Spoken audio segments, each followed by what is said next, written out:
My friends, I've fought against waste and pork barrel spending for years. It's often been a lonely fight, but a good one.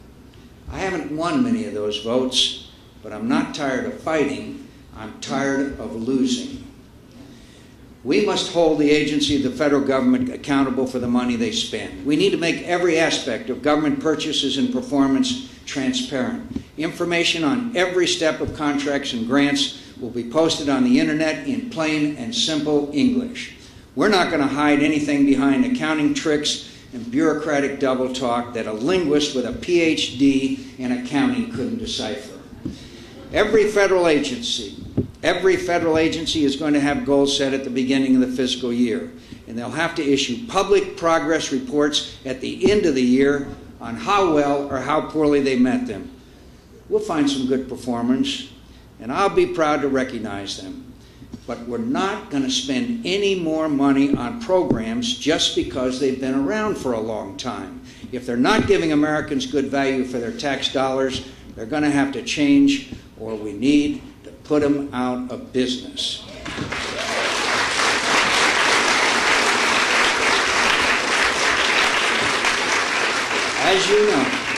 As you well know, America has many of the best-run businesses in the world.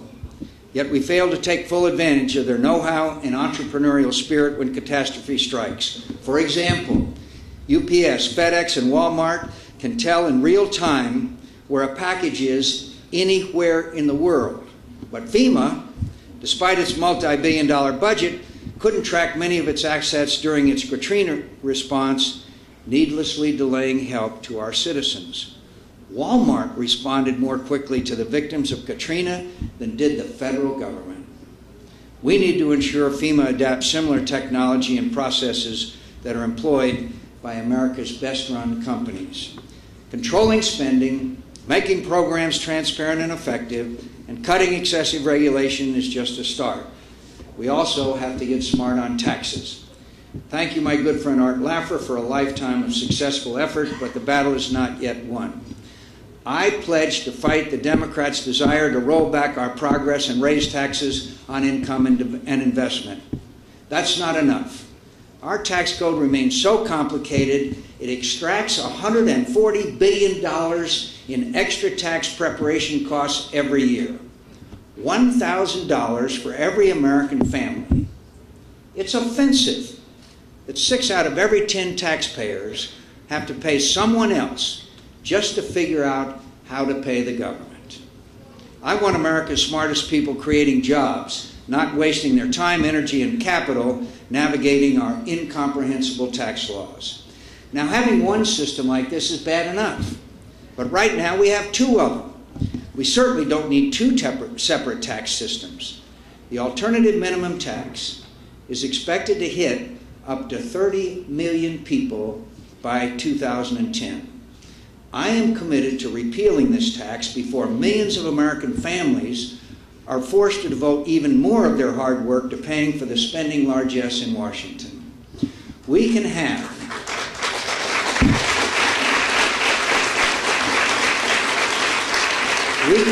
a single, fair, and simpler system built on a few lower tax rates and straightforward credits for work, health, education, and those with a family. We can make our personal and business tax systems work cohesively to reward saving, investment, and risk-taking, and also shed our status as one of the least attractive tax jurisdictions on earth. Let nobody be fooled. If our best companies are overtaxed and uncompetitive, it's the American worker who suffers.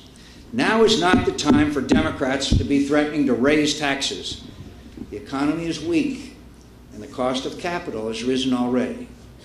The internet has been a source of innovation, prosperity, global competitiveness, and economic growth. Taxing the internet threatens the ability of Americans to exercise their freedom of speech and for groups like Americans for Prosperity to engage in grassroots activism.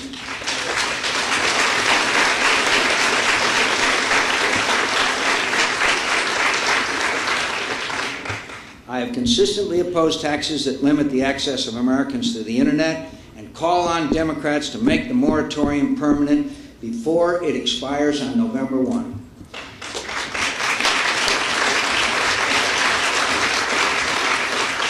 My friends, economic freedom is at the heart of our ability to transfer tough times to boom times. We have succeeded in the past and we will do so again. That freedom must include access to markets across the globe. We need to build on our export strength, not by building walls to international commerce, not by taking a time out from history, and not by putting partisanship ahead of America's prosperity. Trade accounted for nearly 1/2 of our economic growth during the first half of this year and helped to offset the drag on our economy from the housing slump. Despite all the defeatist rhetoric, today America is the world's biggest exporter, importer, producer, saver, investor, manufacturer, and innovator. When 95% of the world's customers live outside the United States, we need a government that secures access to those customers for our entrepreneurs, their workers, and the next generation. My friends, we have much to be hopeful about. We are powered by entrepreneurs that will enhance our global economic competitiveness and maintain America's economic leadership. America's best days are still to come. Despite the pessimism peddled by politicians, you can't sell me on hopelessness. We stand on the threshold of another century of American leadership. We have the opportunity to write another chapter of America's greatness. Those of us privileged to lead this country need only to be mindful of what has always made us great. Have the courage to stand by our principles, honor our public trust, and keep our promises to put the country's interests before our own. Thank you very much.